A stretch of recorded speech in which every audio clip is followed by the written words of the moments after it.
여러분 안녕하십니까?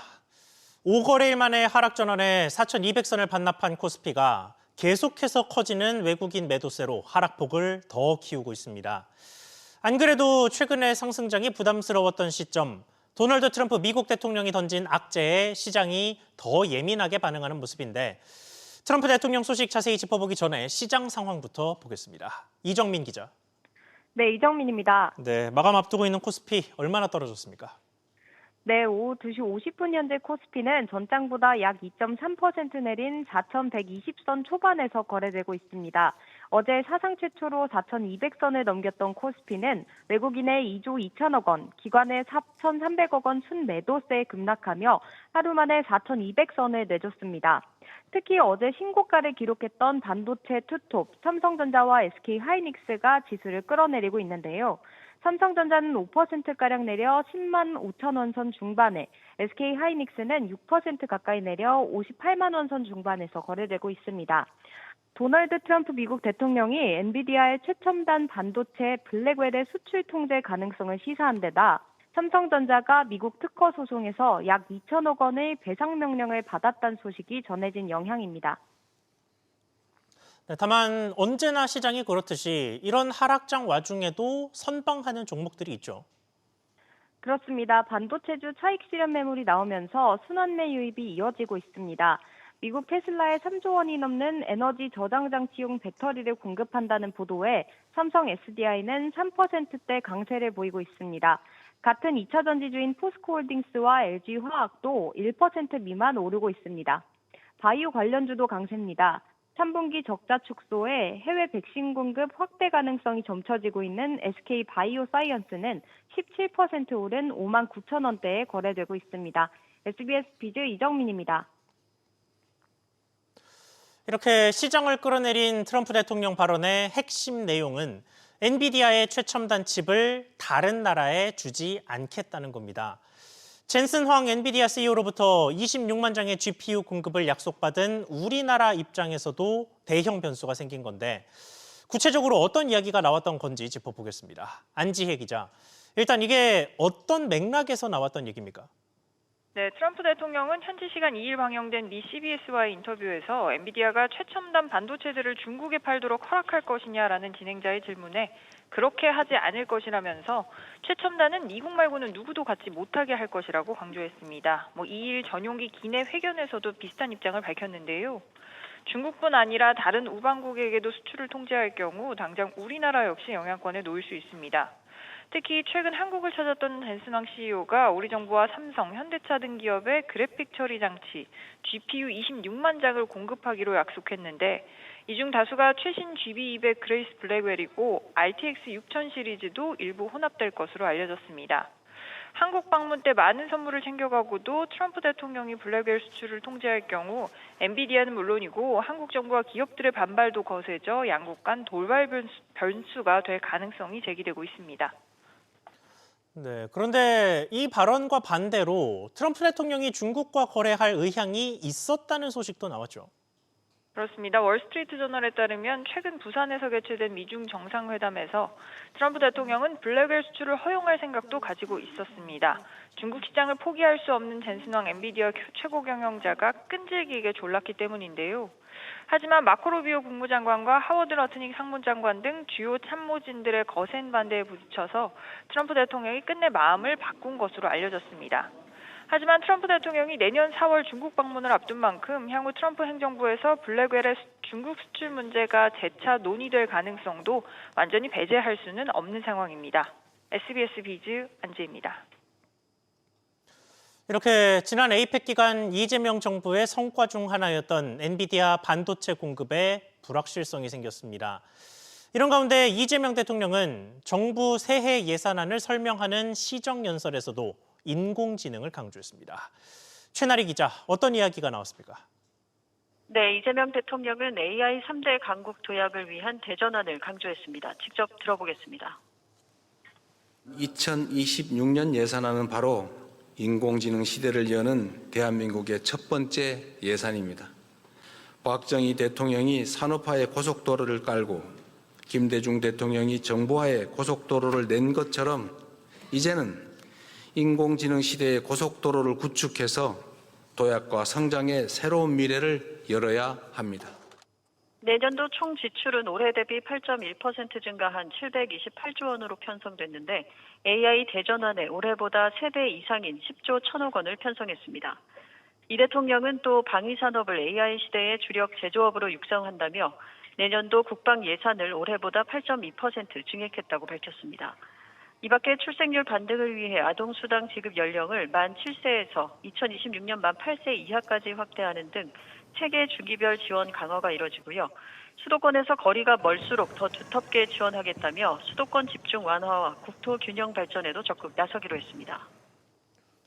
자, 그리고 예산안과는 다소 다른 이야기입니다만 정부가 보유한 자산의 매각 재점검을 지시하기도 했죠. 네, 이 대통령은 어제 정부가 보유한 자산 매각을 전면 중단하라고 각 부처에 긴급 지시했습니다. 불필요한 자산을 제외한 매각을 자제하라고도 했습니다. 부득이 매각이 필요하다면 국무총리 사전 재가를 받도록 했습니다.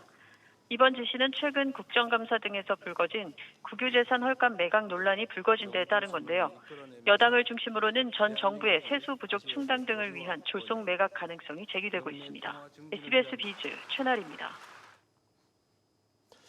최근 먹거리 물가가 고공행진하면서 전체 소비자 물가도 자극을 받고 있는 가운데 1%대 후반과 2% 초반을 오가던 물가 상승률이 박스권을 뚫고 더 올랐습니다.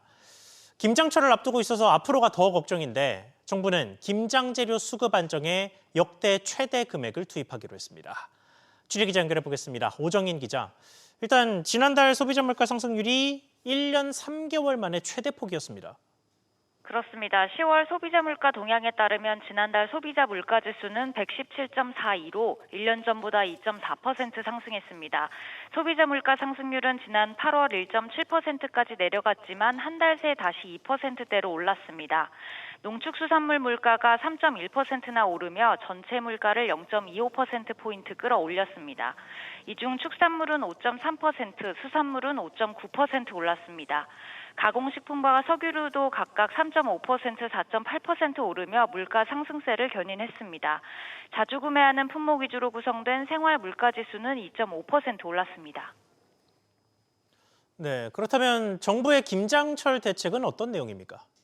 네, 정부 비축 물량과 계약 재배 물량을 활용해 김장 재료 공급을 최대한 늘리는 등 소비자 부담을 낮춘다는 계획입니다. 먼저 정부는 배추 36,500톤과 무 11,000톤을 공급하고 고추와 마늘, 천일염은 비축 물량을 활용하기로 했습니다. 할인 지원엔 역대 최대 규모인 500억 원의 예산을 투입하기로 했는데요. 농산물은 300억 원을 투입해 대형, 중소형 마트 등에서 김장 재료 전 품목의 할인을 추진하고 수산물에는 200억 원을 들여 김장 특별전과 온누리 상품권 환급 행사를 진행할 방침입니다.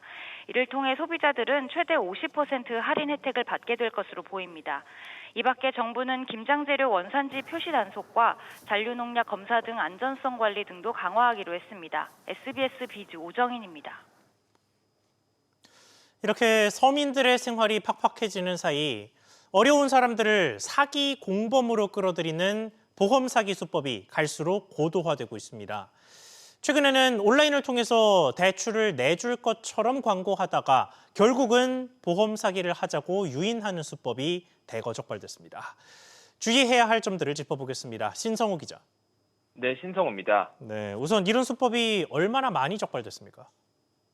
네, 금융감독원과 보험업계가 보험 사기 알선 유인 행위가 판치는 인터넷 카페와 모바일 앱 등을 집중 감시했는데요.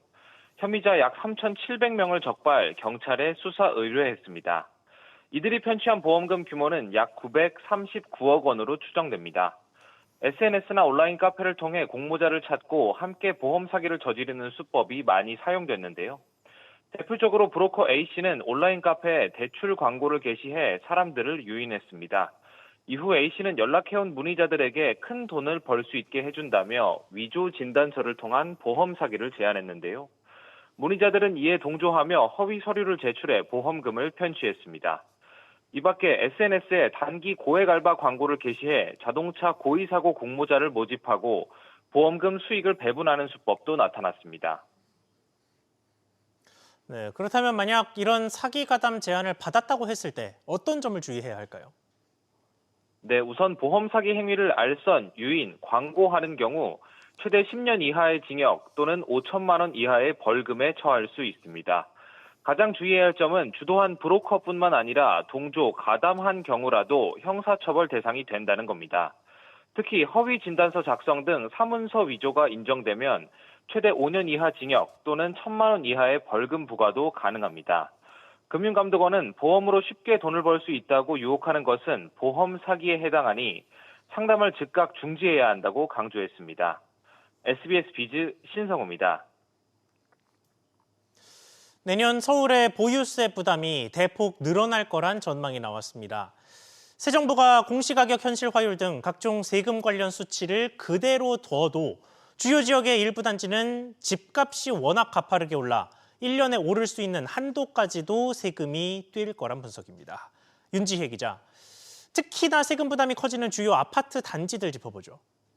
네, 강남구 대치동 은마아파트 전용 84제곱미터가 연말까지 시세 변동이 없다고 가정을 하면 공시가격은 29억 9천만 원으로 추정됩니다. 올해 20억 4,700만 원보다 46%가 넘는 10억 원 가까이 상승했는데 그만큼 보유세도 뜁니다. 올해 700만 원 선에서 내년엔 세부담 상한까지 증가해 1주택이어도 보유세가 1,000만 원대 대열에 합류하게 됩니다. 특히 올해는 한강벨트 중심으로 아파트 값이 크게 뛰면서 강남 초고가 주택이 아닌 마포구, 성동구, 동작구 등 아파트들도 전과 비교해 세부담이 늘어납니다. 성동구 레미안 옥수 리버든 보유세와 마포구 레미안 프루지오도 전년 대비 보유세가 50% 가까이 오를 전망입니다. 네, 그런데 지금의 예상은 공시가격 현실화율 같은 관련 수치가 윤석열 정부 시절 그대로 유지된 상태를 가정한 거잖아요. 그런데 정부가 조만간 그 현실화율을 다시 정할 것으로 보이는데 어떻게 전망됩니까? 국토교통부는 오는 13일 공청회를 열고 내년도 현실화율을 공개합니다. 김윤덕 국토교통부 장관이 최근 국정감사에서 내년도 현실화율을 동결하겠다라고 한 만큼 현실화율은 최근 평균인 69% 수준을 그대로 유지할 것으로 보입니다. 현행 부동산 세제는 시가의 공시가격 현실화율과 공정비율을 곱해 과세 표준을 산정합니다. 앞서 정부는 치솟는 집값을 잡기 위해 종부세와 재산세 공정시장가액 비율을 일부 조정하는 방안을 검토한 바 있지만 아직까지 구체화된 건 없습니다. 하지만 세금에 영향을 주는 요소들을 올리지 않는다 하더라도 집값 상승 탓에 보유세가 40에서 50%까지 오르는 단지들이 속출할 것으로 전망됩니다. SBS 비즈 윤재입니다. 이렇게 서울은 지금 보신 아파트에다가 상업용 부동산 시장까지도 회복세를 타는 모습입니다만 글로벌 시장은 여전히 불안합니다. 이외에 해외 부동산 자산에 투자한 국내 자산운용사들이 대출 만기를 연장하면서 버티기에 들어간 모습입니다. 신다미 기자. 네, 신다입니다. 네, 일단 미국 부동산 펀드 하나가 대출을 연장하기는 했는데 여러 가지 불리한 조건들을 수용했다면서요. 네, 그렇습니다. 하나대책투자 미국 부동산 투자 신탁 1호는 어제 선순위 대출 변경 계약 체결을 공시했는데요. 이 펀드는 지난 2020년 하나은행 뉴욕 지점과 우리은행 아메리카에서 5,500만 달러의 선순위 담보 대출을 받아 8,850만 달러로 미국 텍사스 달라스에 삼성전자 오피스 건물을 매입해왔습니다. 펀드는 오피스를 매각해 차익을 얻으려고 했지만 미국 오피스 시장 침체로 부동산 가치가 떨어지자 매각과 대출 연장에 애를 먹어왔는데요. 채무불이행 우려가 컸지만 하나대체운용은 지난달 30일 이 선순위 담보대출을 연장했다고 밝혔습니다. 다만 기존 2.9%의 고정금리를 변동금리로 변경하고 부동산에서 생긴 수익을 대출 상환에 사용하겠다는 조건을 걸면서 이자 부담은 높아졌는데요. 이에 더해 기존의 환해지 정산을 위해 금리 12.5%에 150만 달러의 단기 대출을 추가로 받겠다고 공시했습니다. 하나대체운용은 펀드의 운용분 이익분배금을 지급하지 않고 운용과 판매 본수를 유보하기로 공시하며 허리끈을 졸라매고 있습니다. 네, 이것뿐만 아니고 다른 해외 부동산 펀드도 대출 문제로 허덕이고 있죠. 네, 그렇습니다. 대표적으로 미래에셋 자산운용의 미래에셋 맵스 미국 부동산 투자 신탁 16호는 지난 9월 매입 가격 대비 23.8% 낮은 금액에 일부 자산을 매각해 선순위 대출 일부를 조기 상환하는 데 사용하겠다고 밝혔는데요. 이 펀드는 내년 1월 현지 대출 만기를 4월에는 펀기 만기를 앞두고 있어 대출 원금을 일부 상환해 부채를 줄이는 전략으로 리파이낸싱을 준비하는 것으로 풀이됩니다. 또 유럽오피스에 투자한 키움 히어로즈 유럽오피스 부동산 투자 신탁 제4호도 환해지 거래에서 손실을 내고 정상금을 제때 갚지 못해 지난 2월 채무불이행이 발생했는데요. 펀드는 선순위 대출을 연장하는 데는 성공했지만 35억 7천만 원의 정상금에 대해선 지속적으로 미지급 이자가 쌓이고 있습니다. SBS 비즈 신다입니다. 최근 우리나라를 뒤덮은 해킹 사태 중에 가장 광범위한 영향을 미쳤던 통신사들 상황 연달아서 짚어보겠습니다.